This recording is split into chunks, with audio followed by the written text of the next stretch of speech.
Nabapolo. Ah bon? Désormais c'est fini, désormais c'est fini. Ah oui, hein? Si on est venu pour réveiller nos considérations. Yangonde, Kola Musambo, la distraction. Yangonde, Boumi, Mouka, Oyo, Bitumbango. Pour les pères, requis pour les pères. Johnny Kabamba. Yigi, Yigi, Zabango.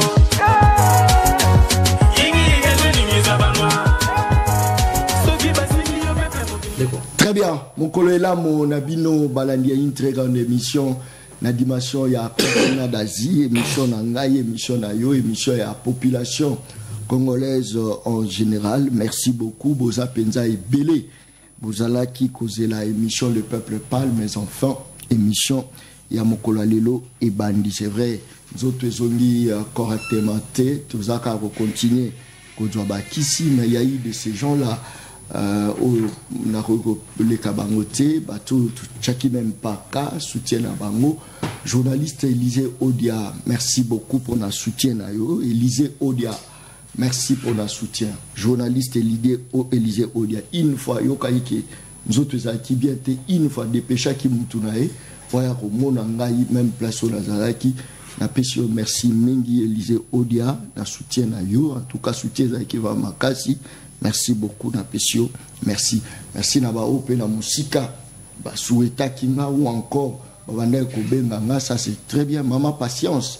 Merci beaucoup à notre entreprise à Canal Mercure, à Soueta Kinga, Andeo Nango, Nzambe Asunga, Batunyonso, Balingaki, Malere Komelanga, Nzamba Sunga, Bino, Baoupe, Basepela Nango, Nzamba Sunga, Bango, Nzamba Salaka, grâce, passion, Nango, Kaki, Malade, Ebeta Inga, Ebeta Pe Bango, Obaye Bake, ce Moutouazana Passi, Basoutenaraï. Ça c'est très bien. Merci beaucoup. En forme, Troubeta Lisolo, Katia Mboka, Congo, très bien. Ça c'est très bien. Plusieurs militaires étaient préhendés aujourd'hui.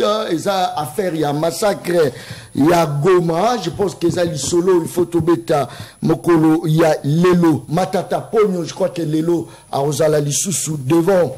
Mibeko pour na komeka ko continuer dossier wana mais si j'ai ça obese moko nini toko ko sala poete babiloko ya l'état à la respecter biloko ya l'état à la respecter. Qu'est-ce qui fait que mutunyo surtout ko ya na ministère ceux qui va sombela ke mituka bakena na mituka ceux qui gouvernement sikaye il faut ba somba biloko ya sika. Qu'est-ce qu'il fait? Pourquoi biloko ya l'état baza ko sakane lango? Oyoka mutako ni beaucoup mes anote ka ba terrain même ya l'état. Ba balabala ya l'état ke na Selembao, je crois na bypass wana juste à côté à venir je crois arrêt Munongo. Voilà, Munongo wana so tali liboso wana nzela ya l'état zalaki wana mais kende ko tala nzela wana ya l'état, je vous dis mais okolela kende ko tala nzela ya l'état ogolela beaucoup mestre ateki na bawenze ateki yango ezali solo tokobeta mokolo ya lelo. Comment faire peur aux voleurs, comment faire peur aux voleurs, bato ba détruire mboka babanga ko détruire mboka babanga koyiba biloko ya mboka soki na bi koyiba mbongo ya mboka misuba okomelanga même na page na ngai père des enfants que je suis babandi ko critiquer Nawana. Yo yina na pouvoir na biso. Oh, mais Moyibi, so la tangi Moyibi. Est-ce que natangi yo na lobi Moyibi po biloko ya l'état bazo yiba ya ngo. Ça c'est très bien. Émission Mokolo Lelo za moi spécial. 3 invités na kati ya plateau. L'émission Le Peuple Parle et à Mokolo Lelo. Je crois que Ndekonanga il faut ajuster vraiment lumière moi bien de peur que invité nanga ba mona na bien. Je crois à Arlin Kalonji, c'est un caméraman professionnel, mais bâti sous professionnalisme, pour ça la peine moi bien, parce que les émissions, ils ont un peu partout. Ils ont parmi les 3 meilleures émissions. Et c'est l'émission où Moutarosa, année politicien, qui na plateau, na au commissaire journaliste, a commis na émission. Les émissions, le peuple parle, parce que tu formé, bah te belé. Ça, c'est très bien. Merci beaucoup. Tozana Armand. Na Katia Plateau, émission Le Peuple Parle, c'est un jeune qui monte en puissance, mais je ne sais pas pourquoi, candidature, il y a, mais putain, c'est ça candidat, ou encore, je ne sais pas, jalousie, Parce que Bayebi qui est dans parti na bango, c'est lui le plus populaire. Je sais pas, est-ce que la même main dans Zalaraka, je sais pas, Yemo Koutaza est populaire, la même main. Très bien. Armand Mbotenayo. Mbote ndeko John. Mbote. Oseki nini. Mokili ga. Mokili salini. Sala mama pour la makambute ndeko Mbotenayo. Mbote ndeko John. Mbote na bandeko nanga ba co-débatteur. On a respecté Mingi et puis mbote na population congolaise Mobimba. Là je vois Makambo Utsukoleka na Estambora na biso Goma et ça sujet de base. En tout cas eza Makambo moko ya malamu te. Je pense que banquette il faut salama pour ba responsabilité za la établi. Na bato ba créa qui ba désastre wana salama qui passe. Il faut combien de temps pour la banquette? C'est ça le problème. Il faut combien de temps? Est-ce que banquette a rapidité ça parce qu'il y a des images. Neni bazo lokota ba cadavre bazo tia bango na mutuka ba cadavre on les a bateau bazo manifester. Ce que yebisa ngai. Moto yo ba futa ke bien te. Soka lobi abima libanda pour manifester. Yé pas kobanga. Taka ba bazo manifester pour la Monisco. Azo sa mosala malunga te mais ba beti balle réel ta ta bato bakufi. Imaginez Armand, c'est quelque chose à condamner. Oh là là. Parce que nakati même il y a ba troupe, il y a ba gens de l'ordre, topé nakati il y a ba troupe, il y a ba FARDC donc il y a armée na biso, na ba service nyon sur mboka na biso, ba service à sécurité, na défense. Ce qui est vrai, bato ba sara mosala na limemia bazali. Mais bah on peut passer la mosala na ba débordement na ba dérapage bazali pe. Et donc c'est la raison pour laquelle au monde même le gouvernement congolais avait condamné cela. Je crois les ministres de le VPM de l'intérieur et le VPM de la défense, na ministre il y a droits humains, na ba service musu soit habilité en la matière, baza déjà sur terrain, baza bakenda ki kuna na goma sur place pour ba étudier éventualité. Il y a quoi ni qu'on répondre d'abord à ma préoccupation majeure, après dégâts, topé après ma conséquence, il y a désastre et salama qui a tragédie mais aussi il faudrait comprendre que dans le domaine d'infiltration, il faut toujours qu'on ait un peu stratégique. C'est pourquoi au monde nazoloba, il faut justice et ça la musala makasi, il faut auditorat militaire et ça la musala makasi. Avec bah soubassement ya ba élément ou ba gouverneur militaire à en place pour na bango ba un peu ko détecter ko déceler likambo yango soke zaki nini exactement parce que biso to ko analyser lokola ba imboka lokola ba politique lokola ba citoyen congolais de tout bord ezala bande konanga ou ba partager opinion moko na biso bato ya majorité au pouvoir te ezala biso to partager opinion moko na bango te ezala bande ko ya société civile. Face à une situation comme celle-ci, au bon moyen de qui, mon compétent mi balete mais moi ibélé, il faut biso tout aux en attitude moko. Et l'attitude est-ce que condamner soit les régimes en place, et sur bilan il y a nakata bilan il y a président Félix Tshisekedi parce que oya bien zo sala mabatu balobi bas beteli babi fachi beton ya mabepe baloba isa fachi beton parce que eza même armée oyo yazo kama po yenda zali commandant suprême. Est-ce que tu koloba te que tolatisi ye yango na kati ya bilan na ye massacre wana bomo ya batu wana na nzoto na ye bon ndenge na lobi toki kolatisa ngo na nzoto ya moto moko te parce que ezali kambo salami na circonstance moko songolo pakala koloba ke ezali président Tshisekedi nda sali yango c'est sur base de quoi parce que il n'était même pas là sur place a sali yango sur base de quoi parce que tant bande ko na biso mingio ba partager opinion moko na biso te ba ozama lobo yo kaka o Tshisekedi o pona tango Joseph Kabila tant mamano sa bandolo ba pe Kabila ozo comprendre donc eza moi ba comparaison moko ngana mona ngo eza pena objectivité mais ce qui est vrai ils ont dénoncé. Ils ont dénoncé que parce que ils ont côté à régime en place. Ils ont côté la sali non. Bon moi sacré je le répète. Qu'on manifester, qu'on ça la manifestation moko pacifique. topé koloba nalika moko yo monike ezali malamu te ko revendiquer droit ya moto topé circonstance moko ezali constitutionnel parce que balobi la liberté d'expression constitutionnelle bakoki te jamais lelo ko pekisa yimboka moko abimana nzela asa la manifestation moko sur eza pacifique mais na kati na yango siko il faut ko vérifier est-ce que na makambo ndenge salamaki wana ba ko sala ba manifestation wana il n'y a pas eu un constat de la part ya ba agent de l'ordre qui a eu peut-être moi d'infiltration est-ce que batu misusu na kati wana ba se déguisa kité po ba salika moko na sima ya makambo manifestation wana anti Monisco donc ezali ba mituna il faut en tout cas je pense que l'enquête judiciaire il faut et tout na mituna wana parce que biso to ko zo conclusion té soyi ba zuzité je crois l'auditorat militaire dans la justice militaire ensemble avec tous les autres services compétents ba usala mosala malamu po to ba ko détecter c'était quoi au juste par rapport à o biso to moni mais eloko vraiment condamné ngana ko beta maboko te na lika modèle wana lokola bandeko mususu basala ba analyse moko tenter de flatterie, vous comprenez? Et donc la responsabilité sera justement partagée entre bateau et tira qui à bout portant si réellement basala ki bongo na ba e oyo ba yaki mba mususu si buka ki libe kopé ya ba norme et chama ki pa basala marche image la kisama si réellement te image zali preuve à l'appui. La vie humaine elle est sacrée, la vie humaine elle est tellement sacrée.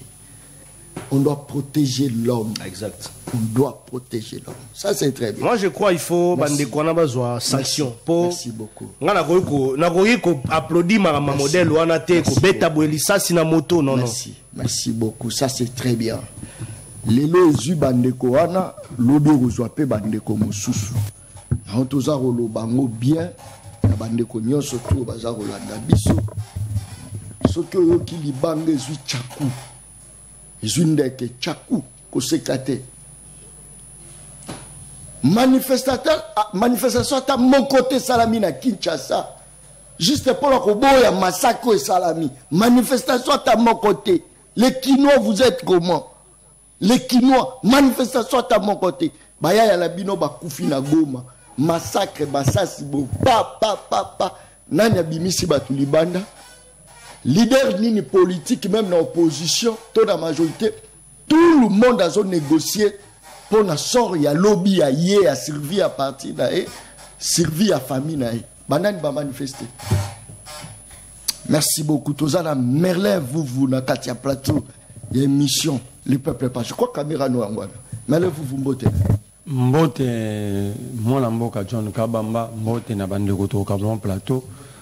Na koloba na makambo ndeko nga Arma lobi na koloba pe na transmettre message la président ngai Pascal Nyemumumba ya Moïse Katumbi Salomon Skadela na Mukebai bango mine balobi ete ezali génocide contre le peuple congolais.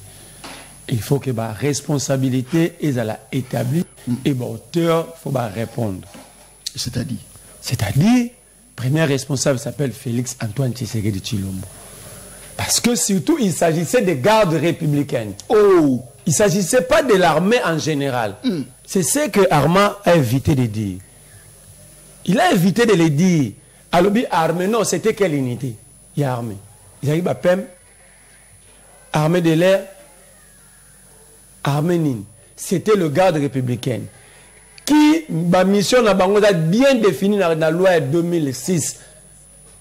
Sur la 2008 sur la garde républicaine bana misala kaka mine kobate la mokonzi mboka kobate la biloko na ye kobate la famille na ye biologique et pas politique kobate la naba paya na ye ya moni babate la ki tangu bakenda ko tirer zela tangu moni babate mo paya ya présidente oh tangu bakenda ko tirer ndeko nini ya président zaki na insécurité Mopaya nini ya président za insécurité, insécurité pardon. Biloko nini ya famille ya mokonzi to ya mokonzi zaki en insécurité. Est-ce que mokonzi zala kuna? Deuxième première question sur une tuna. Na Goma Nord Kivu la police existe à ti. Parce que c'est la police qui est préparée à encadrer ou à utiliser des méthodes pour empêcher une manifestation civile publique. Mais pourquoi ba comme na garde républicaine? Tant que Kabila, d'ailleurs, on a accusé Kabila Rosa Basso, Bamoura, qu'on a Tsarabango, Bateni, il y a policier. Mais ici, on le fait en ligne. On prend vraiment des gardes républicains. Bato Bakeng la banda kwa Mukonzi. Bakeng la Mukonzi, Batindi Bamba ke Panzama. Est-ce que exactement parce que Bayoka qui sont que M23 est-ce que Mbali Bosso ah ouais putain monsieur ton gâteau marché au réclamer c'est une belle infiltré baza. Ça c'est leur langage. Ton marché le 25 mai. Si tu veux c'est ni langage l'État il y a l'État il y a gouvernement congolais autres ça ben infiltré va ça coup d'état. Bango ba mona ba coup d'état même na ba PC na banda kuna bango. Même ba veste na bango mo ça ben infiltré pour na bango. Banda ko ba mama ben infiltré ba kanga combien? Ba présenter biso ben infiltré dia ba kangi. Armée infiltré la classe politique ben infiltré ba kanga combien? Combien sont extirpés dans le système congolais comme ben infiltré? Ils ont tué. Les images il faut c'est-à-dire pour le baquet tout le baté au moins il y a comme la difficulté s'occuper ba tirer qui yo te rappeler ba image ça clair. N'habite pas monsieur Mikolo connexion peut-être kokoso. Peut-être il y a une connexion. Les gens sont morts, bah chargés batou dans la Jeffang et s'il va remonter dans la Jeep. On voit les images avec des gardes traîner des corps, bah ben d'abord bah on est dans fausse commune. Ce sont nos frères, faut pas parler avec les gens. Je comprends, c'est leur habitude, il est du parti à la mer Mende. Mende a traité bis sur drogués non. Sur au marché, nous sommes des drogués. Ce sont des jeunes drogués. Mais parmi les jeunes drogués, on a Tshisekedi des pays la carte. Les lobes comme ça, jeunes drogués. Les lobes on a Mende. Bazo comme ça jeunes drogués, il y a opposition à l'époque. Tant bazo loba, tant Mende azoya, ce sont des jeunes drogués. Ba longo la Tshisekedi ba ki ba jeunes en général, Tshisekedi pas des jeunes. Donc bango, les lobes bazo soutenir un jeune drogué. Il y a une habitude comme ça, quand les Congolais meurent comme ça, on tue sur les Congolais, mais mon cher Armand, quand il s'agit de vies humaines, la péprise est l'ongwaka. Les gens sont morts, il faut condamner. Un mort parmi les Congolais, que ce soit un bébé, c'est à condamner. Et pourquoi la question que je me pose, John Kabamba? Pourquoi partout dans la RDC, les gardes républicains sont dans chikata, les visages na bango za polele. Pourquoi la Nord Kivu na Goma baza kagolé? Pourquoi seulement na Goma baza kagolé? Parce que ces gens-là sont-ils congolais ou pas? O balati bateni ben on ba kagolé bango. On cache quoi? Pourquoi bato ba batela la mboka ba batela mokonza mboka faut balata kagolé? Bato ba identifier bango. Très bien. Merci beaucoup. Ça veut dire ici dans les années kolanga Armand. Votre régime est le seul responsable du génocide au Samina Goma. Diriger, c'est prévoir. Tshisekedi avait prêté serment de protéger les Congos et les Congolais. Yomo lobi sous Kabila, oloba yango pe na plateau le lopo Tshisekedi abomi batu, olinyo lobake te ba loba pe wasa quoi. Yo za ko lobake Kabila boma de Thérèse Kapangala.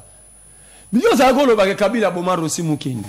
Yo le bac Kabila boma Chebea. Le logo motu na biso question. Place de bomona Tshisekedi akiti. Yo place de mona Kabila ke boma Chebea. Place de mona Kabila ke boma Thérèse Kapangala pour l'affirmer. Place de mona Kabila ke boma Rossi Mukindi pour le lolu que la biso contour. Tshisekedi est le président. C'est trop le bac. Tshisekedi non.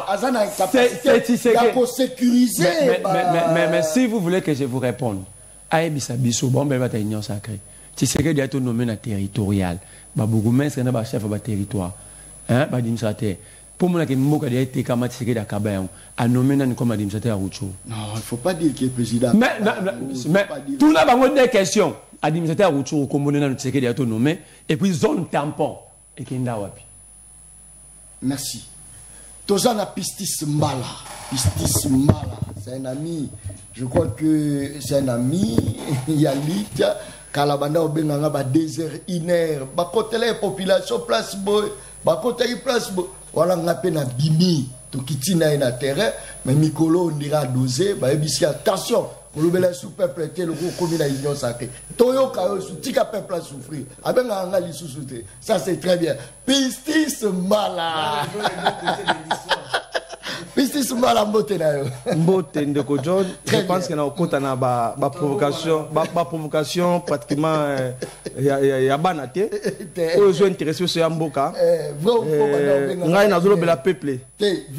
Effectivement na benga ki o ine parce que général ngabo mabatu. Ngai na yo to kenda to za premier mibali to maîtriser 2h du matin. Donc musala to continuer. Très bien. Ben lelo awa na yesu ko dénoncer ndeko John. Po ba kenga na combattant. Ya première air. Au moni na quartier Baumbu, na point prince ministre. Quartier Kimpe, au Kitimu qui maman moko kangi aveni. Mami Zibo. Moi les ancien ministre Salamo Butu. Et Roger Salamaki na quartier wana. Il s'est fait que bano boaka ba immondis pour que nzele sanini et se rétablir. Il y a lobio, il y a solo. Ma bloqué nzela avec nzela batol. Batole nzela ko bala batole pour que batba immondis ta kangine nzela. Population kebo ngalaza puissante na régime. Attention, est-ce qu'elle va na mamuna esa lobby ngamoko na kena na quartier na pesa câble à courant. Na quartier qui était lobby à dimanche. Na kena pesa câble à courant lobby na quartier wana et alimenter. Na alimenter quartier wana doléance ya peuple ba lobby ke mama wana akangi balabala. Est-ce que kende pe oluka mama? Oh ndeko John, c'était pratiquement na eso c'était pratiquement 18h30 on a sorti sa câble. Na sopa câble 18h30 na lekinga moko natala nini ezoleka na kata quartier wana. Na kei nga moko na mona misu na ngai. Mama kangi balabala. OK balabala wana ndeko John image yango to na pesa câble à courant. Moni câble à courant yango na pesa ki. Donc na eso makambo na viva ki lobby. Moi koleke zate moto boka ba salité zate pour nzela nini ezongo moni ke ba gouvernement la biso wa ba ki ba ko ba érosion te. Mais population na makasi na yembo comme ni soit Jésus to moi salité sani to boka négocier sani se rétablir. Mais maman mami Zibo moi les ancien ministre akangi balabala na banini ba tol. Tozo bata kominani. Est-ce que selon la loi ça permis un individu à balabala l'état? Non. Ndeko na ngai anazo interpeller beaucoup maître Yangalema. Dieu de nos allons gêne. Tala ozabe mwana Delvo. Tala maman mami Zibo ndenga kangi akangi aveni na point presse mis au kiti au kita quartier Kimpe. Akangi je te dis ndeko John obeta ta tour ata lelo. Ndeka tosala ka to sur les peuples. Nazobela na okoka. Ndapela zobela ndeko John mais pour le peuple yango te yebolo ndeko John. Ndeko John. Santé zo. Écoute obela te juste na bengo na 22 au l'hôpital. Très bien. To bundela la peuple parce que mboka to longa yango Congo. Biso bato to na kata gouvernement te cap na sécurité za biso. Merci. Ngaso na banzela ka sécurité peuple. Nga la sécurité ba police na sir na bangote. Nga peuple na sécurité ngai. Alors na bengi bino beaucoup merci Yangalie matala maman mami Zibo akangi balaba na batol batu bazo souffrir. OK dans c'est moi raccourci na bido mai oluka moi mai parce que quartier wana pour eza quitter heureusement lobi na kena moi câble. Mai ezati ba commence à contour na nzela parce que individu mo aye na ye akangi na nzela batol. Donc na interpeller na gouverneur plutôt. Beaucoup merci Yangalie m'a dit donner ata likambo parce que Léon a tinda ya mukanda na tira mukanda na kati ya municipalité na biso Ngaliema na commis déjà mais en attendant ko comment faut ko loba pe ko interpeller beaucoup mais ça musa na ndenge elongo bani à part ça ndeko nanga na quartier Matadi Mayo ele kapebele ngane eso naza ngai naza mutinda ma peuple ndeko John ndaba ko ibela na irnete nda peuple ndako voter ngai do fona na ndé peuple ndaba ko ibela na irnete peuple ndako voter ngai na ebisio butu ya vendredi comme samedi quartier Matadi Mayo insécurité totale. Je te dis insécurité 8 familles va visiter bango va violer basi va violer bana ba kwa yibi biloko ba kenango quartier Matadi Mayo nzela kuna uzana passe on a son ngobila a dévier chef de l'état autant nzela ya route Matadi route Matadi région route na route Matadi Mayo yore panza ti route Matadi c'est tanga ba population bito ko tanga ya Matadi ngobila dévier chef de l'état tu étais ngobilo azo sa musani ni na kati ya mboka insécurité za Matadi de ko John et puis ngobila dans le kuta azalo kuta munene ngobila wana azo nzela nanu wa ndeko tikanga na loba po ndeko na ngai so na loba peuple yo lingi na loba na tikanga na ngobila za lokuta kosi biso na ebiso yo muta kosa eza qualificatif ozo banga nini eza qualificatif o mo banga non s'il vous plaît au père 2 hommes ta peuple na lobi boye koloba la mutu za lokuta so na ebiso tete ngolo bateke na zo banga mais kende na ba fait ololo ba lukuta parce que bana bazolanda biso nazoyat aza père ya famille tango zolo ba lukuta ezo sonner bien te mais la kisa biso ba fait ozola kaza lukuta c'est ça nazoya lokuta za qualificatif ya mutu akosaka exemple injilité mais yango na bien za qualificatif ya mutu akosaka ngobilabi zandu est financé par l'état Congo lokuta ba hypothéquer zandu. Donc, ça nous pendant un temps, ils ont dévié des balles. Nazo dénoncé nanou. De contrôle, tu vas dénoncer nanou et puis nazo ya. Il y a des minutes, l'ambiance a débat, ils allaient bon. Yo za so ba mo mettre pour l'intérêt peuple comment dévier. Peuple zangaité de contrôle nda boy. Genda responsable parce que là c'est notre vérité. Même maman yem. Ils a 25 ans pour indien. Au gouvernement congolais bon, c'est bon ça ni. Et comment est-ce 50 ans? Est-ce que 50 ans ça pour pas congolais? Et c'est maman yem ba hypothèque maman pendant 25 ans sur abisota woni na loba c'est que wala nyo soso kwa kise que Félix est faible na lobingo bila ça m'a bien té mais Félix va représenter la province non effectivement na effectivement ceux qui gouverner à osala malonga té au tant que vision chef l'état a respecté té yo na zo loba non on a caché ba mo ngobila ayebi eloko tengi na zongi na makambo ndeko nanga malobi awa ndeko arma est-ce que Monisco tobeta lisolo a Monisco est-ce que azoko atteindre ba objectif na ye ou soit Monisco azali ba espion ba cheli biso juste pour na ba espionner biso en fait que RDC zala détruit nazo na motuno ndeko na la vie ndeko arma lobi kozala mamba union sacrée ezate ko ma be eza na kati. Il y a un moment où tu as candidaté n'a pas la même de tête. Où est l'hypocrisie? Donc, Arma hypocrite à mon aîné, ne connaît pas. Député dans son ballon, candidature. Député pour ça, ballon, on a combiné le ballon. Ma pour le battre. Ils ont dernièrement envoyé le cas. Dénoncer, ne connaît pas Koufi, na Goma. La police est Zawana. Gouverneur militaire à Zawana. Mais pourquoi au Tinda Batoué, il y a garde pas ça marche? Pourquoi on a quels sont les bosses pourquoi on a garde républicaine? Parce que là, tu as pas policier. Ah, tout ça, tu as dit, oh, comme Mouto ou bien qui est dans le ministère intérieur, Peter Kazad. Ah, tu as recruté ceux qui 15 000 policiers, Moussa Lavandani. Pourquoi on s'est mis dans le Koutabou? Peuple a manifesté, Moutou fois de que ça marche ou bien sécuriser, mais c'est la police.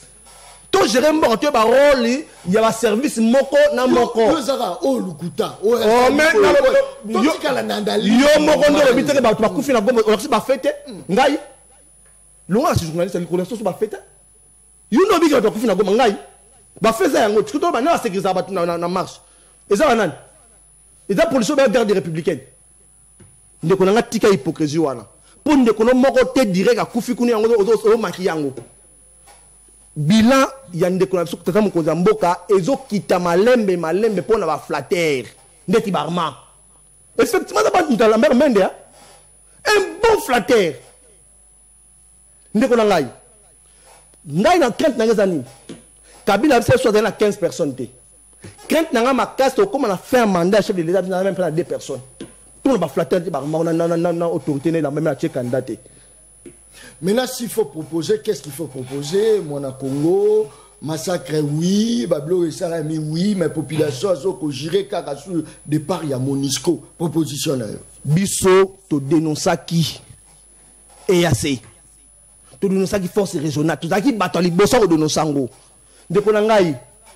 Batouka moko, basina serment, ou va prêter un serment, ou va prendre l'école. Et ça va militaire. Et puis, militaire, en Mboka. La Mboka, na yango. Moutou moko ou bien force moko te rebattre la mboka sur le faire de ces athées. Ne comparez tout le vélo moko. Pourquoi bateau bazali ko sécuriser bateau ya ko pour sécuriser bateau Kagoulé?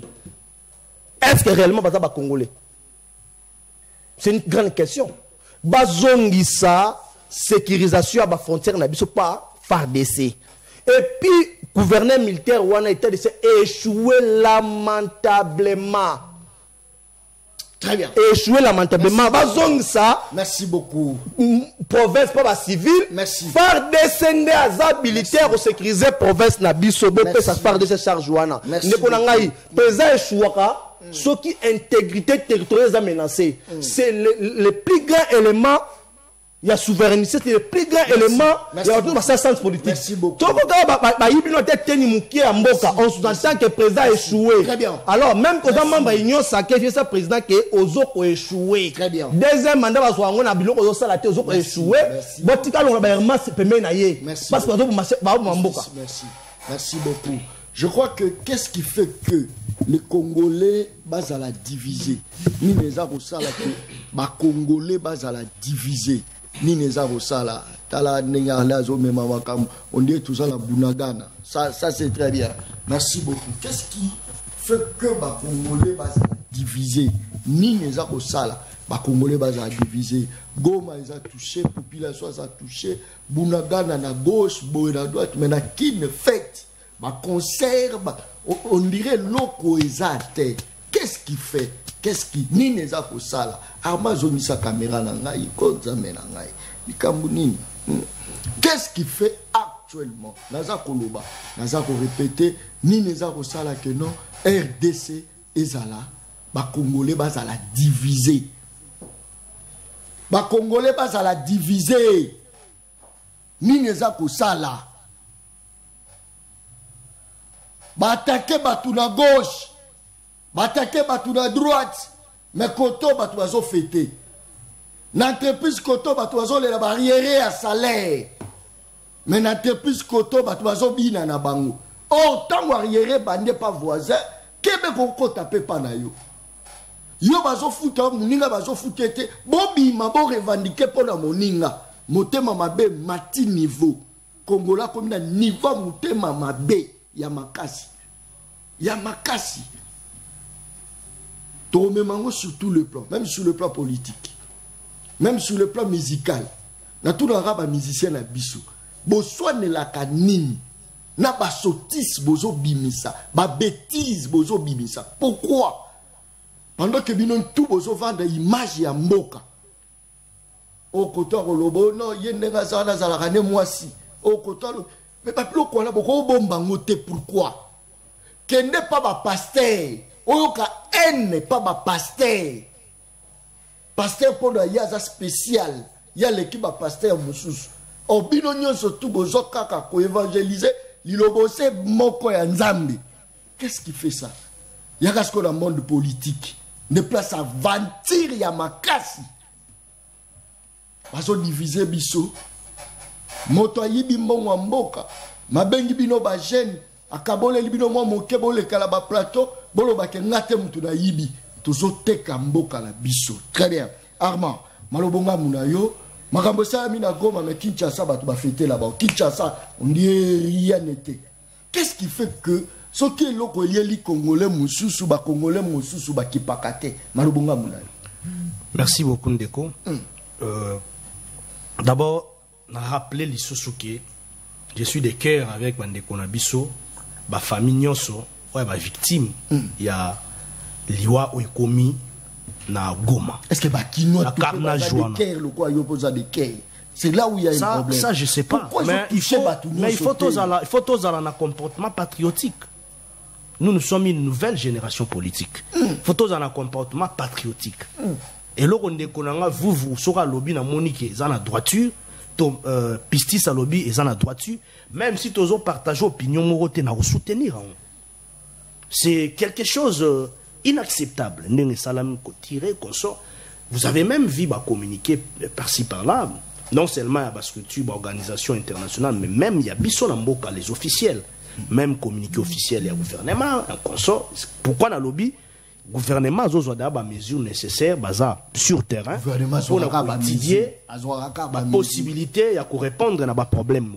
Mais tu vas déjà bakei tola musabangote ata bosaleli bango bo obseki ya soki lo lenge ndenge nini ata boyeli bango soki eloko nini ata bo dédommager ba famille wana finalité bato ba kufi ba we wana ba ola mukate. C'est pourquoi il faut maintenant voir ndenge nini kozo ba précaution prochainement soki makambo ya bongo ezali bato bazo marcher na bango. Pour ça qu'il est sous-monté. Il fallait même qu'on encadrer bango ezali sous-monté pour marcher. On a likambo moko ezo sala na mboka o ba sepela te. Tout Congolais n'est pas obligé d'accepter le maintien, sinon ou bien qu'on élargit le mandat MONUSCO. Non, Congolais ne sont pas obligés qu'on dit mangote. Tout ça dans la carte de démocratie. Netinga, nasa parmi Bayeo na lobaraki MONUSCO, en réalité, il fallait déjà plier bagage. Je suis parmi ceux qui pensent comme ça. Par rapport à la mission, exactement. Ils n'ont, en tout cas, les troupes de la MONUSCO n'ont pas atteint à leurs objectifs na Mboka na biso. Atteindre l'objectif pendant plus de 20 ans qu'on soit atteindre en organisation bon, en réalité il fallait que le gouvernement puisse prendre des mesures nécessaires tant que tu évaluer mission na bango bayaki koso to changer même na ba tactique ba charte de fonctionnement à plusieurs reprises mais ozomona à un moment donné bazo atteindre kaka objectif na bango. Donc en réalité il faudrait que le gouvernement congolais se décide pour retrait progressif il y a MONUSCO wana et kende progressivement parmi et puis ce bakende définitivement parmi ma mission à l'état. Moi je suis de ceux qui pensent comme ça. Parmi ma mission à l'état pour sécuriser le peuple non. Parmi ma mission. Exactement. Est-ce que tu la mission a l'état échoué? Non non. Parce que l'état c'est comme un monstre. L'état va mon arrêter. Va mon l'état na ba institution na ba animateur. Mais dans quand il y a ba institution na ba animateur, il y a la séparation des pouvoirs. Donc tu ko sangisa nyo sauter. Alors tant ndeko na nga zolo ba oui c'est Tshisekedi tout consort parce que ene mutaza président de la République. C'est là où moi je ne suis pas d'accord avec Merlin. Parce que moi on a tourné une question dans le président de la République en soi-même d'abord, président de la République c'est une institution. Na tuna Merlin komonaki mokonzambo kakuna sur place ka question na tunaki ya ya lobi ote mais natang pe kabila bandeko loba bon pourquoi vous olinga bo kafie tout consort institut. Ça ce n'est pas bon. Na lina répondre Merlin pour la Amazon tampon ndeko nanga il faut yebake bon je crois yebi peut-être bon ba ça ressemble pour az opinion moko na bisoté ba ça vraiment semblant. Zone tampon ezali mécanisme moko proportionnel au echama qui na convention entre RDC et EAC. Ça veut dire tout simplement ceci. Pour des raisons de principes internationaux en matière de guerre, tango il fallait qu'il koyeba ndenge nini ko gérer mabele topé et sika oyo tokolongola bangunya neti bunagana tango bangunya balongwaki. Il fallait maintenant qu'on transforme et si on a une zone moko sécurisée. Mais à la sécuriser, na ba dimension moko mixte. Pour qu'il y ait un intérêt de convivialité, un intérêt de confiance dans les domaines internationaux. Ça veut dire, pour bato misusu ba lo bate que non, tango bangunya na balungwe sika ona tango par exemple M23 lungwe na bunagana et sika ona bango ba komi ko sala ngo bisala sala ainsi de suite parce que eux aussi ils ont leur lobbying à eux. Alors, comme la question de souveraineté nationale, il fallait qu'il y ait une zone où on est. Mais c'est toujours sous le contrôle des FARDC. Selon yo, zone tampon, on est non. C'est toujours sous le contrôle des FARDC. Très bien. Mais EAC, on a voulu vendre sa moralité. L'État a échoué, la mission a été à sécuriser. Non, l'État n'a pas échoué. En tout cas, ça y est bien. L'État, non, c'est ça. Merci. Rapidement, pour n'appeler ça, vous n'appelez ça. Oui, ok. Tu as bien appelé. Ndeko lobi pourquoi ba élément baza kagoulé. Bon, wana eza ba stratégie na bango. Ngala ko lobate pourquoi baza kagoulé. Peut-être à cause na kagoul, mamsu pas ça musana malamu. Ça, c'est pas un problème. On voit ça même dans Mikili Moussous. Donc, on est dans tout problème. Makambuya, Mama Emo, non, Mama Emo ndeko pistis, abeti moi, libanda moi mouke, zan ndeko na dinami, mais, buana pena abeti banda, parce que Mama Emo est financé à 100% par les gouvernements congolais. Sauf la logistique. À 100% par les gouvernements congolais, sauf la logistique. Je dis bien à 100%. Et ça, mon solo est outil na libenga ya l'État. Ne réhabiliter Mama Emo, ne reconstruire Mama Emo, ne moni Mama Emo telemi. Félicitations à Tshisekedi. Donc ça tendenge bozo kawana o ben indien, c'est faux. Même en Kambazando dans côté parce qu'il y a un partage d'opinion mon Ngobilati. Moi j'ai toujours dit que Ngobila c'est un incompétent, il doit dégager. Je l'ai toujours dit. Ce qu'on a côté dans quatre détails na obandasko ko pesa ba fait metan ezate que na très bien. Ngobila ko kité na ko boya ko kité. Makambi ya police alobi la police ne faut sécuriser ba tukuna ainsi de suite. C'est vrai. Mais il faut que nous sommes dans un cas beaucoup plus spécial. Grâce à l'état de siège, l'État a décrété, nous avons des gouvernorats militaires.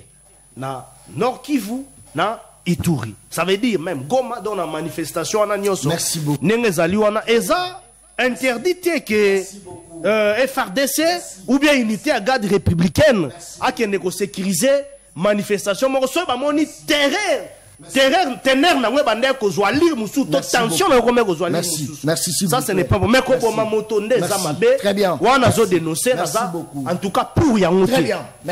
Merci beaucoup. C'était la micro ana. Merci beaucoup Madame Bobo. Je crois que tout ce qui est rapidement na vous est-ce que trop que l'état na biso à mettre en pratique ma mission l'état la biso est responsable mais comment faire pour l'état responsable malobonga munayo. Merci Ndeko John. Monique na plateau apparemment on a une difficulté. Je suis en difficulté pourquoi? Parce que quand on pistis mon union sacrée, il condamne l'union sacrée mais il est candidat à l'union sacrée. Et c'est déjà un problème. Parce qu'il est candidat, il dit peuple va voter. Mais il va battre la campagne au nom de bateau et condamné. Parce que la campagne du président, du candidat président est bâtie par ses candidats députés. Président Tamboula, dans la grande ville, ce sont des candidats députés nationaux et provinciaux qui vont battre la campagne. Mais déjà, il dit qu'ils ont bradé Mama Yemo. C'est Félix. Parce que le projet, il y a le gouvernement. Il y a le Biezango Bila. Mama Yemo. Mama Yemo n'a rien à voir avec le gouvernement provincial. C'est central. Mama Yemo n'a rien à voir avec. Donc là, ça n'a rien à voir avec le gouvernement. Plutôt, ça n'a rien à voir avec le gouvernement provincial. C'est Félix Tshisekedi et son gouvernement parce que le président de la République est membre de l'exécutif. Pour l'exécutif, nous sommes bicéphales. Non, nous l'avons financé. Le gouvernement a financé. Yo zola na mam pistis à lobby na ebiso ke mam pistis à lobby na ebite peut-être azana ba problème na ye na bateau makam na ye parce que déjà ozomona ke ana inyo peut-être azana ba problème na bateau mam suba sali musana mama embo je sais pas ou soit azali na deal moko na ba longoli je sais pas ana union sacrée mais mama embo eza financer la gouvernement pour les kana union sacrée à 100% ebite azana union sacrée o wapi yami balé abije condamne non faut condamner qui le pays ou les dirigeants. Pour condamner ma mort. Mais il faut désigner les auteurs intellectuels à Liboso, c'est le président de la République. Parce que lui, il a prêté serment devant Dieu, la nation et le monde entier. À lobby, à combattre la Congo, intégrité territoriale à Congo, pena ba Congo mani. Donc il a échoué. C'est-à-dire, ils ont le président. C'est pourquoi c'est lui qui est. C'est celui qui la malnutrition. Qui représente la nation. Article 69 de la Constitution. C'est le président. Le président est le chef de l'État, symbole de l'unité nationale, il représente la nation. Il est à la fois magistrat suprême, premier médecin de la République, premier sportif, commandant suprême des forces armées. Ça dit que c'est une attribution, tout, pour que c'est un pifo, il y a la biloko. Ok. Vous ne pouvez pas être dans l'union sacrée et condamner Félix. Il faut l'honnêteté politique et intellectuelle. Voudrait que ou démissionner ou abandonner la candidature parce qu'ils ont échoué. La probité morale, vous ne pouvez pas soutenir les faibles. Ils ont échoué. Ils ont tué des Congolais. Ils ont bradé la République. Donc, si on continue la candidature dans l'union sacrée, nous allons te considérer comme tel. Parce que au cause d'un cas de système, mais si on a mis sur le peuple, est-ce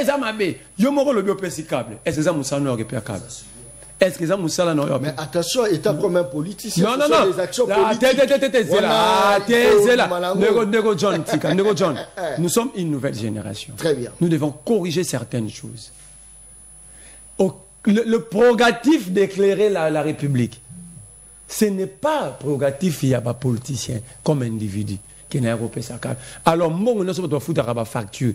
Ils pour en faire vivre snel qu'on faire fonctionner. So il y a comme sa câble moi on est kinda. Si les individus commencent à alimenter la population, snel ce qu'il y a au sein en faire pour ne pas snel la télé sur câble été, il me tache câble. Au lieu que mutu moi rocha transfo, snel me tache monter. Ba parti ne so pas de foutre reste dans ce qu'on on est kinda. C'est un problème. Ce n'est pas une bonne moralité de venir clamer sur la place publique n'a pas ça câble. Ça ne sera pas un bon député parce qu'il va sortir de mission réelle qui est député. Alors nous allons faire ça rabadon donc papa social. Oh, toujours combattre maman politicien papa social. Opération Toboy distraction. Toboy distraction. Il y a sortir non. Il y a la distraction. Parce que déjà Snell a remettre la bilan qui alimenter le quartier Baoum. Or, en réalité, il y a un câble. Comment est-ce que les députés vont contrôler DG? Les députés dans la difficulté, il y a justice.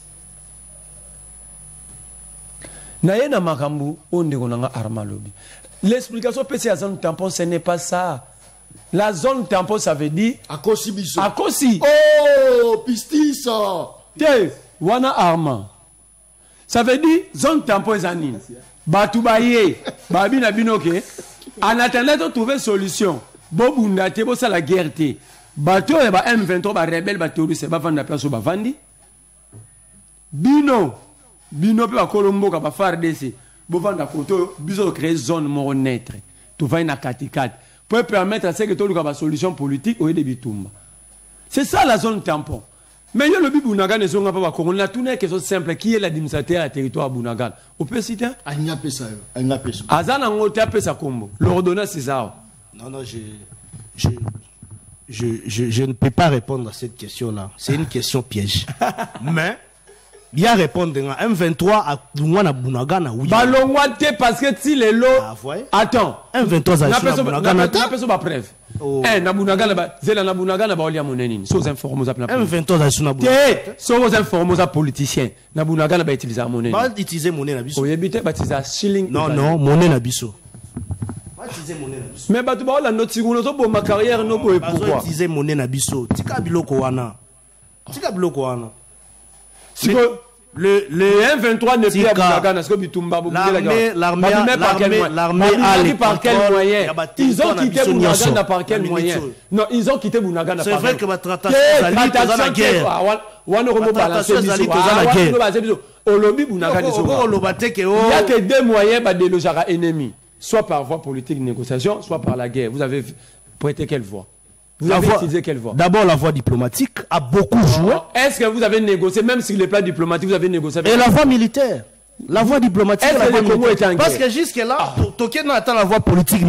On n'a pas encore négocié politique. Vous utilisez voie politique. Vous utilisez guerre. C'est ça le problème. Mais c'est ça que je suis en train de dire. Oh. La diplomatie et la voie militaire. Oui. Ah, mon cher. Le ridicule ne peut pas tuer. Tika, il faut jamais un Congolais. Il ne faut pas avoir l'habitude de décourager nos voyants combattants au bazar. On vous demande de mettre les moyens, monsieur. Notre armée fait un grand travail. Je vous fais une démonstration. Notre armée fait un grand travail. On peut s'impressionner qu'on ne fait absolument rien. Mais si on fait quelque chose, nous avons sous le contrôle du M23. Ce n'est pas ça. Nous avons 22 cités et localités occupées. Vous avez récupéré déjà combien? Mais on est pas conséquence à guerre. Nous y travaillons. Nous sommes pas en guerre. Nous y travaillons. La guerre au Congo est déclarative conformément. Nous y travaillons. Soit 86. Donnez-nous l'ordonnance déclarant la guerre. Nous y travaillons. Nous ne sommes pas en guerre. Donnez-moi l'ordonnance déclarant la guerre. Tu sais qu'il a déjà déclaré la guerre? Je peux t'expliquer. La guerre a 3 dimensions. Il y a une guerre qui est déclarée par la Constitution, qui est décrétée via la Constitution, déclarée par l'ordonnance présidentielle. Il y a une guerre qu'on appelle une guerre asymétrique. Donc, et ça a déclaré dans la Constitution, mais bozo bunda. Et ça fait la guerre, la guerre diplomatique, la guerre économique. Non, ici, il ne s'agit pas de guerre diplomatique ou asymétrique. La guerre asymétrique, ça veut dire comme le roi Mamabakuluna. Batoumo Babimazela, Batoumo Batika, Fandanier, guerre. Je ne veux pas que le Bibisabamo Kozoko Saming. Mais on doit pousser dans la guerre, la différence entre guerre classique et la guerre asymétrique, c'est la guerre classique, c'est l'ennemi a identifié. Nous, l'ennemi est identifié, il s'appelle M23. Ils font des déclarations, nous ne sommes pas en guerre asymétrique. La guerre asymétrique, c'est ADF. On ne sait pas quand il faut agir. Il s'est ravitaillé à Rawapi, on ne sait pas. Ça, ce sont des guerres asymétriques. Mais ici, nous sommes en guerre T parce que la guerre classique n'a jamais été déclarée conformément à l'article 86 de la Constitution. Ce qui t'aimait là, qui s'en a Merci beaucoup. Rapidement. Alors, bien le romo quoi que Armée Nabiso et Mati. Moi, je ne suis pas contre notre armée. D'ailleurs, puis si ça lobby. C'est le phare des Sende Bako et des Congo à recouvrir l'intégrité territoriale et la souveraineté. Mais aux Arana Mende, Mende Azagina Kabila, promenant la loi sur la programme. Oh, mais finalement, tu as dérangé mission. Non, n'a pas ça chiffre. Souffre n'a pas ça budget armé. N'a pas ça budget. Moi, je ne suis pas venu ici pour parler de Lambert Mende.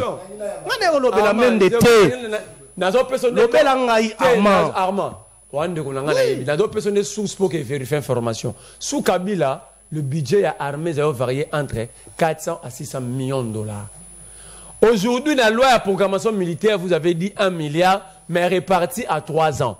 Ça veut dire, nous, si on divisait on a 3 ans, nous avons régressé le budget qui tire. Nous avons régressé, non? Mais attends, non, quand non, vous divisez, c'est l'article si quand on a nini, budget c'est là qui par année, ceux qui ont 450 millions, tu as 600 millions. Ton président du parti communiqué pour le gouvernement Kabila a bien. Mais les lots sont 1 milliard, ils ont réparti dans 3 ans. Si on divise par 3, tu as même 400 millions au Kabila.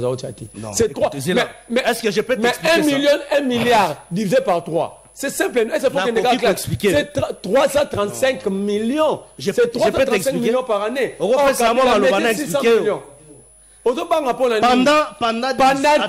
18 ans, je te donne des chiffres. Écoutez, mais laissez-moi parler, non? John, je crois que la Sissi n'a pas loba. N'a pas ces précisions, moi, à Mouké. N'a pas ces précisions à Mouké. Précision, nous avons 18 ans. Écoutez, le budget, ça a un mandat, le budget, ça a un annuel. Mais écoutez, non? Par année, c'était 600 millions. Ici, par année, c'est 335 millions. Alors, si on contrôle 18 ans. Attendez, écoutez. Faisons les calculs simples. D'abord, ils sont en loi programmation militaire. Oui, j'ai lu ça. Écoutez, laissez-moi parler, je suis en train de parler. Il y a d'autres qui ont question. On a comme quoi embryer mission. Il y a d'autres qui ont question. Non, parce que on a ma mission sous on a rotika on a l'excellent le bâté. Mais faisons un calcul simple. Bon, le budget est annuel. Il aurait dû en lobby, c'est pour 3 ans. Non, c'est pas pour 3 ans. C'est ce que la loi j'ai lu la loi sur la programmation militaire. 1 milliard, c'est pour combien d'années? Pendant 18 ans, est-ce que tu as sur la programmation militaire? Tu peux me dire ça? On parle de budget au même moment. Mais quand on promulgue la loi sur la programmation militaire, tu ne peux pas encourager tout ce qui est remonter en puissance. Tu ne peux pas encourager budget, tout en termes de loi. Aujourd'hui, nous avons un budget estimé à 1 milliard. Nous avons 600 millions. Pendant 18 ans, on a pu seulement élever notre budget à 600 millions. Arrêtez d'être. C'est le budget annuel. C'est pas annuel. Merci beaucoup. C'est annuel. Nabotoli Bino Miko. Nabotoli Miko. S'il vous plaît. Merci beaucoup. Merci beaucoup. Merci beaucoup. Nabotoli Bino Miko. Nabotoli Yango. Très bien. Ça, c'est très bien. Merci beaucoup. Pissis Mbala, est-ce que l'RDC a la possibilité de rejoindre l'État à faillir dans ma mission et à sécuriser la population? Voilà, Ndeko John, nous allons répondre à la question. Nous avons assisté à un débat avec les kabilistes. Il y a Pascal Niembo, Azaki, Mukondia CAC. Pendant 18 ans, Azaki na Kabila et pendant 18 ans. Donc, on a assisté à un débat avec les kabilistes pour embrouiller Tshisekedi. Non, moi je ne suis pas kabiliste. Donc, s'il vous plaît, laissez-moi parler. Je suis un démocrate. Je pense que ça théâtre. J'étais calme dans Hollande. Pardon, si vous. Je n'ai jamais été kabiliste. Yoka Yangonde Kolangai. Et Robin Kabiliste, ça veut dire quoi? Nous avons été avec Kabila comme collaborateurs. Tous les collaborateurs, mais nous sommes kabilistes. Moi, j'ai la philosophie lumumbiste. Nous sommes lumumbiste. Naza kabiliste, il ne faut pas m'appeler kabiliste. Merci. Oh, yo bien un kabiliste comment? Je pense que ngai na démocrate, ce que mutazo ça ka temps ça pour permettre au peuple de peut-être maïle le gabiso à comprendre tout le bani. Ko soit na plateau dans malongate. Na rappeler karabatu ndenge moko arma bengi kabila qui partenaire. Ndé pour bien attirer après mandat de Sekedi. Donc ce sont pas des botti battre na bango. Na tu vois Sabino amboka na biso ezokufa pona nini ozaki na pouvoir na mutu songolo pakalo corbillard même ya kufi o devi okei donc comportement boza malonga te merle vous mutu na mutu sikata so babi kabila bon pendant 18 ans Pascal yé moi président na yé moi pendant 18 ans donc merle voda ada leçon morale pour ça va quitter donc financement nous soit parti eza bongo ba yiba 18 ans la kabila donc azam ozale leçon pour ça quitter mais là vous parce que Pascal ne te il aura ça dans mboka oyo un destructeur économique en même titre que Kabila. Donc, tu n'as aucune leçon de morale. Nous sommes venus pour sauver le pays parce que le pays est pratiquement agressé. Toi, tu ne veux pas un patriote, pays dans les agressés, n'a soutenu l'institution en place. Non, c'est pratiquement inacceptable parce que Mboka Oyo, Katumbi a géré, il faut un mobimba. Mboka Oyo a géré, il faut un mobimba. Mboka Pascal, je ne pense pas qu'on a géré, il faut un mobimba. Il y a un autre qui a aidé l'institution en place pour permettre que tout le monde ait raison d'être dans la biso, dans la institution, et ça mais moi je ne sais pas, ça c'est peuple pour la plateforme à notre individu. Mais il faut savoir caractère, il y a des députés nationaux, il faut y avoir les anini, il faut y avoir ça à la 2h du matin, alors que pas les autres tu retournes dans le quartier, pas au milieu, et tu interdis à un peuple que vous ne voter parce que ça n'a rien à voir avec ça, parce que Bato Bazaki n'a Kabila 18 ans, on va changer la majorité de ce qu'il dit. Donc, demander au peuple de voter Bato Bazana.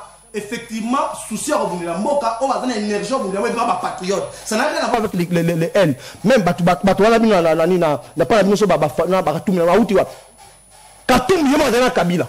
A changé pas de secret des ans, on va pas changer les sources. Et c'est ça pour le Mboka. N'a rappelé, mais toi, Katum, il y a un secret dit Ramezalaki. Et moi, Katum a dénoncé Ram. Au lieu de John, qu'il y a des fois, la méthode, il y a un qui comment un cercle, il fait peuple, famille, il y a dénoncé. Botika distraction oyo. Vous êtes avec les gens qui ont pillé la République, on va détruire Mboka, on va financer puis on va se mettre bloquer mais qui besoin exposer Mboka. Ndeko John. Naïe parce que il y a des non ndeko naïe bité ndeko arma ceux qui attendent vraiment. Mais qui sont attendant. Zan tampon et nous l'axa nini. Tant parti wana bino bokota te.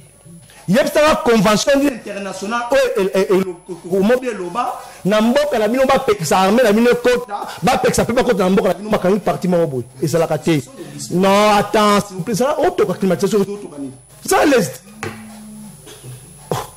dans la mboka so makani so passe auto kota katé est-ce que c'est normal ouais faut mettre ma boko et non il faut mettre ma boko donc ça le temps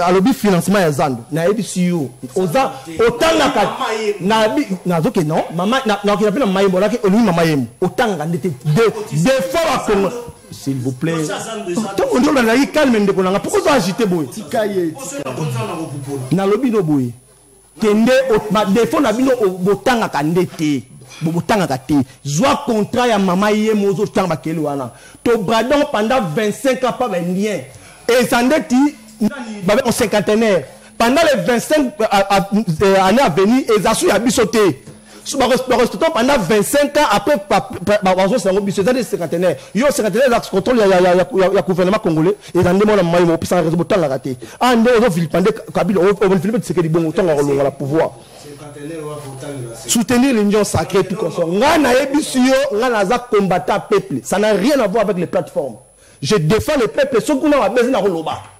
Même la liaque, ça n'a rien à voir ça n'a rien à voir avec tout ça. Mais là, on peut sa câble et ça m'a effectivement la députée, la députée, na souni bande konangai. Maman n'a pas l'état est capable, on peut sa câble, sinon le capable, là, tu as un moyen. Si on a un biso,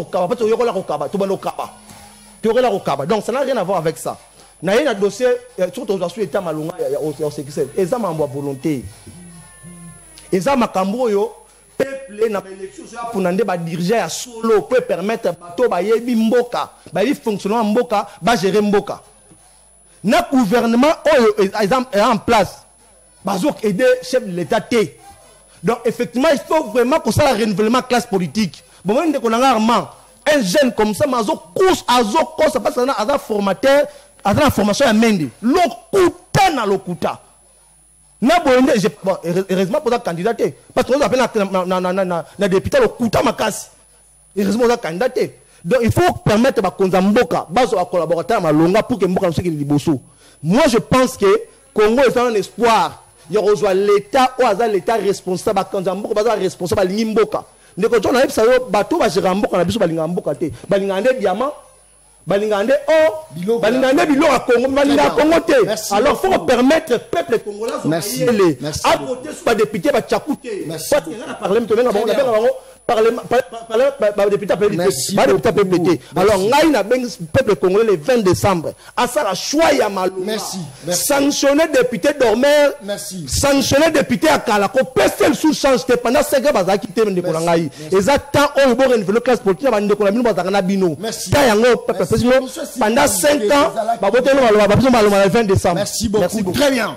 Quand on ligne au défendre mboka na yo ngana za obese na Congo ya ngai romona moto mosusu abandi kofinga ngana page na ngai aza ofinga ngai abandi koloba na za vilain abandi koloba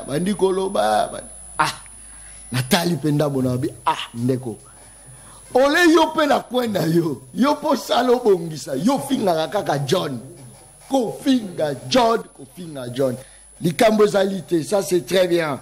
Merci beaucoup. Bonjour Ndeko John Kabamba, la police congolaise. Et ça la nini vraiment biso awa.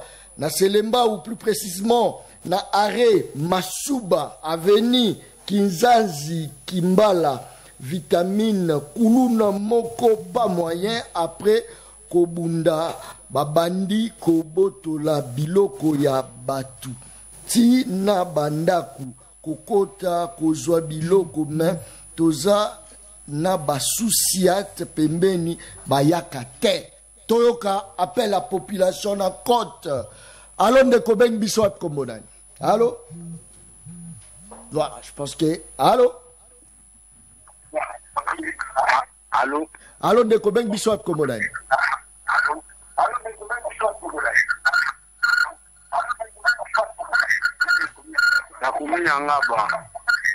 Très bien. Yoka kima mosika télévision na opoto yoka na bien tozo ka bien ti.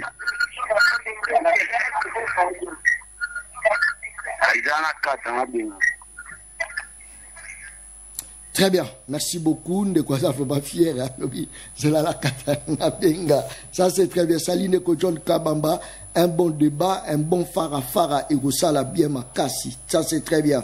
Merci beaucoup, Nandeko. Merci. Alors Ndeko Ben Bishop Komonai. Mbote mwana Congo John Kabamba. Mbote na yo ki ma place makelele obeng biso wapi kote na yo. Bon, nalingaki nalga mukebo ya. Réponse ya Merlin vous na yoki yangote. C'est ça la balkanisation. Bonhomme côté mosusu côté wana bobo économie et lui comme ba izal fufu ya biso te conscience ba konzela biso esala toza koyeba. Merci de kojoine mbote na bino sur la plateau. Merci beaucoup. Très bien. Nalobaki yango il faut te permettre na Congolais nyon soit na capacité ya kokota en ligne ba message est belé nazo lukana tanga yango. Allô Ndeko Beng biso ap komonai. Allô? Allô? Voilà, aux perturbations, je sais pas. Tu continues toujours dans ce appel. Allô? Allô? Allô? Allô, bonjour. Ouais, la dernière partie à combien? D'accord. Merci, Ndeko Blanchard. Participation à eux. Question à nous abonnés à poser dans le milieu sacré. Bango bazobe la maponami. Pourquoi bato biso to voter ba onginda, ba ba santé, ba ko ba otamola ba kara danger, biso to voter bango to souffrir. Hein? Allô? Nazoka yo. Donc bango biso to voter bango, ba onginda ba costume d'internet toilette costume en armement, net costume cravate. Biso to voter bango to souffrir, to kema na banzala ba salaire malonga te. Ba répondre ngai donc question na ba répondre ba mi balé.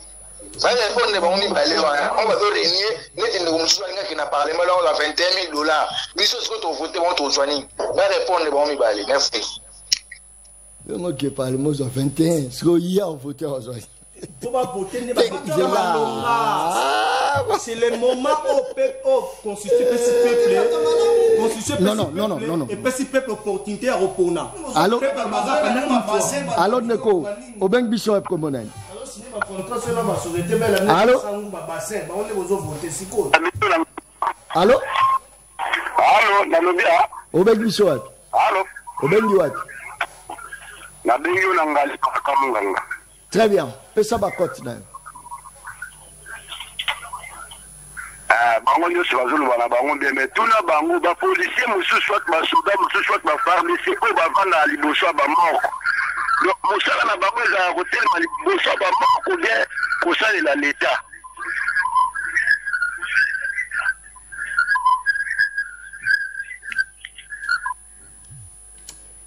Merci beaucoup Ndeko. Je crois que toujours cité dans le dernier sujet il y a Oetali Matata Pony en réalité les londes phase à Liboso ya bajuzi. Allô Ndeko Beng Biso à Komona. Allô Ndeko Tom. Oui, nazoka yo. Oui, Ndeko Tom, na ngina tuna bandeko ya nani kwa za pemena numéro merle vous. Donc ici à Baluka na ya koma mutainyo sacré biso to yebaka te, biso to kantaza na ngambo population. On va appeler la merle vous. Oui, Bagaté. Te Bagaté, pour qu'un travailleur au peuple président a comment encourager ma vie au président Félix Azosala. Bon, na ina tuna ye alobi ba voter malamu ba député. Azobeta trop c'était vous voter malamu na le 20 décembre ba député. Bon, ba binyo so président Félix Azali. Il y a occasion ba voter sous signer pour continuer. Est-ce qu'on est dans un bongo rameke bongo baboma ba congolais toi le bakebo voter que président malamu pourquoi ça peut citer la famille il était que mutu mbisa banda kopola na mutu en tout cas félicitations à merle vous nzambe ya pambola yo ndeko na ngai kombe mama ndenge bande ko za pembe na mema mité na bande ko péter confiance na maloba bande ko bande totalement qui le peuple a souffrir vraiment ndeko merle to yebi passe à division de tozo kemba na nzamba ko sunga bitumbo zo bunda lokole za solo nzamba ko sunga.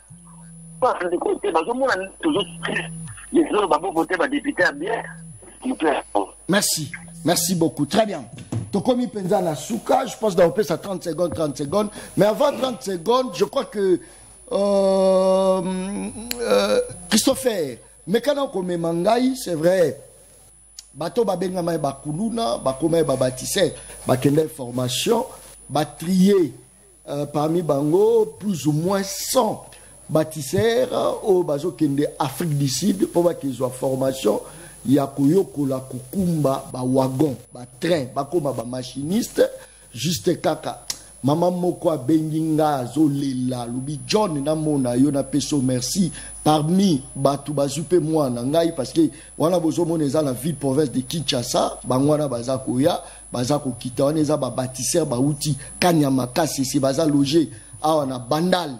Ah, na bandal wana baza vraiment logé na bandal na repé sa précision la montée dans hôtel moko vraiment il y a bien il y a VIP wana arrivé il y a général major Kasongo Kabwik l'homme du moment général major Kasongo Kabwik bien que nazobe la nzoto za bien té tozala ki wana je crois que tout na qui peut quelques mituna parce que service national tout kene kozwa même oyo ya bao bazali na Lubumbashi babenga bao ba shenge na Goma pe to doaki to kitaki tina Kasai to kena kozwa tina Kasai nazotika bino bolanda mwa ndambu c'est-à-dire pour ça moi mouké pour na temps olongoli ka place banda la place à ba interview toyo kandeni ni baza koloba bolanda bino nyonso busala o John Kabamba mwana Congo asali John Kabamba le journaliste du moment soka simbi eloko akenda rango tina suka kulu nazo kenda Afrique du Sud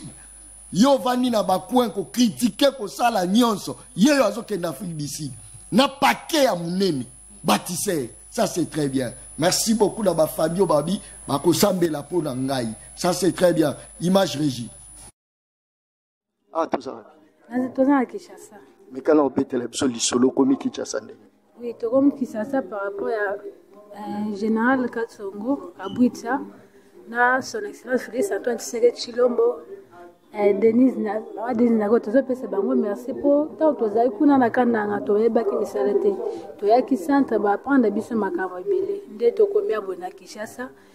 To le to ki en Afrique d'ici pour tous les machiniste banda ko tamisa ba très vraiment. Tozana esengo makasi pona toyebaki na biso tende na komi boye na Kinshasa na komi na famille ata muta famille na ata moko commissaire na koma na makambo ya service national biso bien tozolia bien tozala pièce bien tozala biso à l'aise de toyebe tena zo pesa bango merci c'est nous autres qui n'a oui tozo na Afrique d'ici to qui ne prendre qu'on train autant train ya service national très bien voilà je pense que tozala mon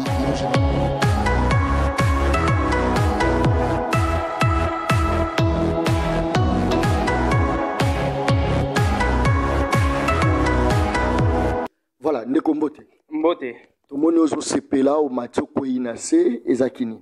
Ezala esengo makasi. Ah, toza wapi? Toza na Kinshasa, Okomi na Kinshasa ndenge. Nakoma ye na Kinshasa, tokenda kikanya makasi se formation. Awa nde tozongi Kinshasa. Tomoni Kinshasa yango poto makasi. Grâce à Mundele Moindo. Félix Antoine Tshisekedi Zambia Pambola Zambia Pambola Jean-Pierre Kasongo Kabwiki, commandant na biso ya service national, Zambia Pambola makasi.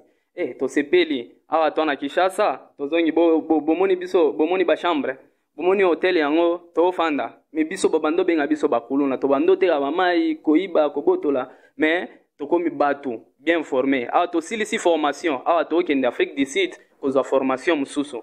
Des formations yo ndenge zo préparer kende Afrique du Sud. Ok, mon colonel Afrique du Sud. Bon, to zela ba passeport bima, nde to kende. To ye awa, to ye ko sela ba passeport.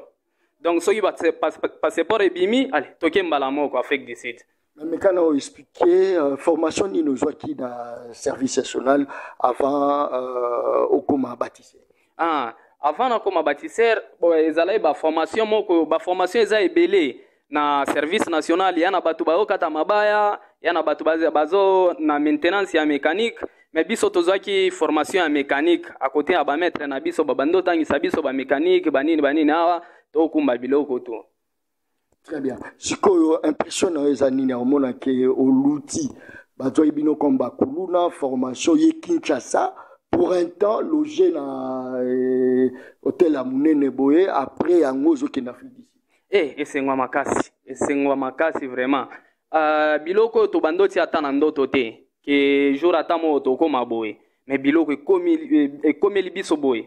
Esengwa makasi to okumisaka Félix Zambia Pambola apambola général Kasongo Kabwiki akende likolo.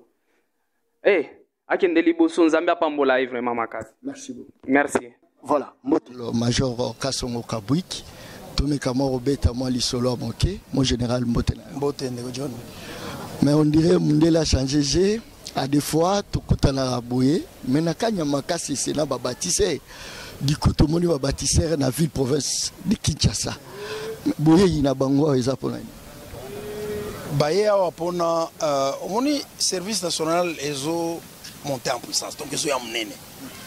Koya munene zaka nombre ba bâtisseurs te koya munene zape ba équipement matériel nombre ba centre yo moko zoyo kawa bato bazo réclamer service national il faut aller partout et vous allez partout mais il y a des préalables par exemple ceux qui les lots ont décidé tout ce service national na mweka ba bâtisseurs biso ba vanda koma kuna ndengeni biloko na biso musala ba vanda koma kuna ndengeni ata ceux qui to produire biloko wana bato ba ko profiter nango ndengeni.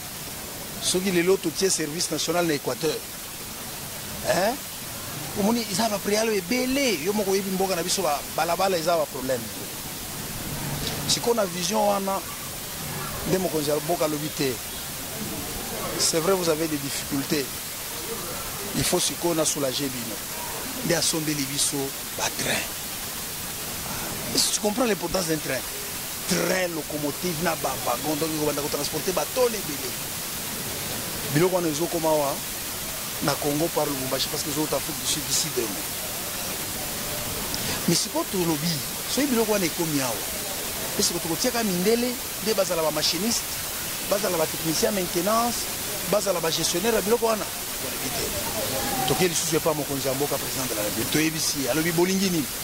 Tolingi biso pe équipe na biso et qui est en Afrique du Sud dans centre de formation va former bango comme ça va avoir la capacité à utiliser à maintenir à ça le connaissance d'anzi c'est pour biso na philosophie na biso na idéal ya service national toko sala ko kende guluka batu susu usika musika te biso famille na biso zanga babatiseur nde bana na biso nde tozongi sikoyo na service national na kanya makasi pe na mbujimai na kananga na Lubumbashi na kananga tozana bataillon biza kuna kananga bataillon mbujimai bataillon Lubumbashi bataillon Kanyamakasi tozana 7 bataillon ne toki kokota siko dans chaque bataillon toponi bana o bazana ba aptitude ya bien to moni niveau intellectuel to moni bazana ba aptitude de toponi bango baya sikoyo bakende na Afrique du Sud pour la formation c'est bazo que na Afrique du Sud bazo que na Afrique du Sud d'ici mercredi jeudi on a bango te alors bakomi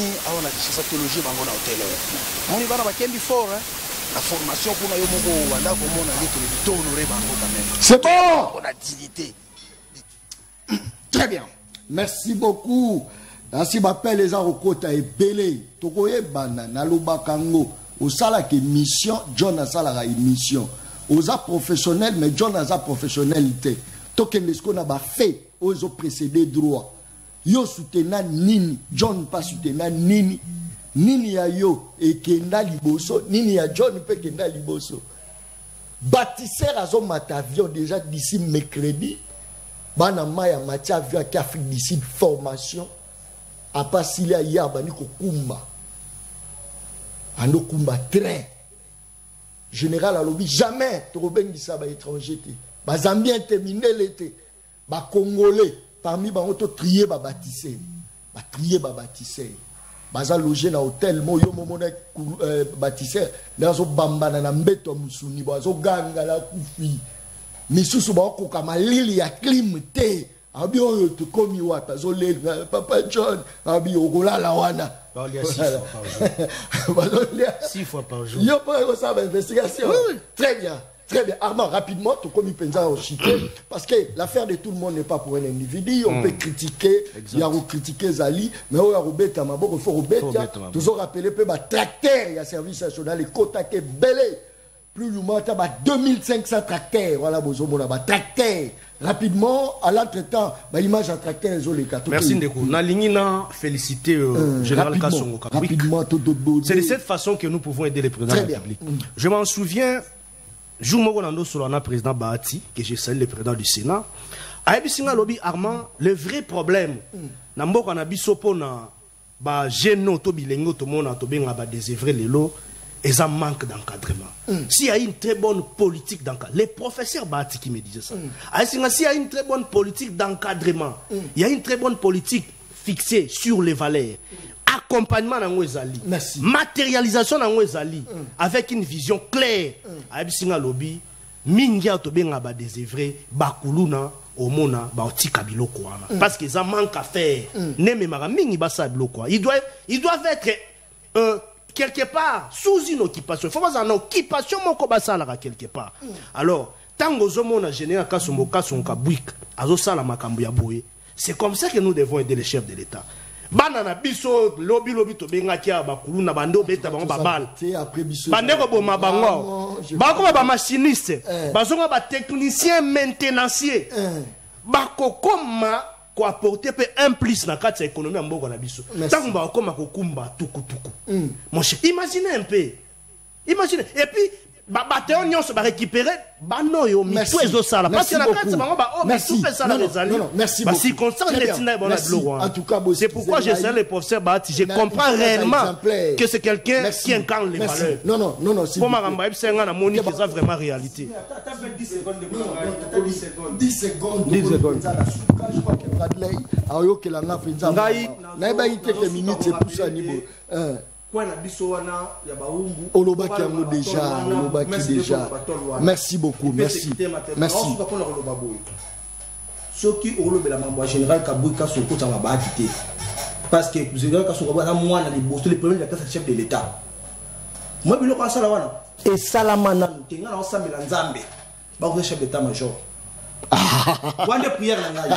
Il y a bato basala malonga. Ko ta babati wala tende ko na parce que bati akana ba gente ka ba le ba mandataire. Merci, merci beaucoup. Très bien. Merci, merci. Merci. Merci beaucoup. Très bien. Merci. Merci beaucoup. Merci.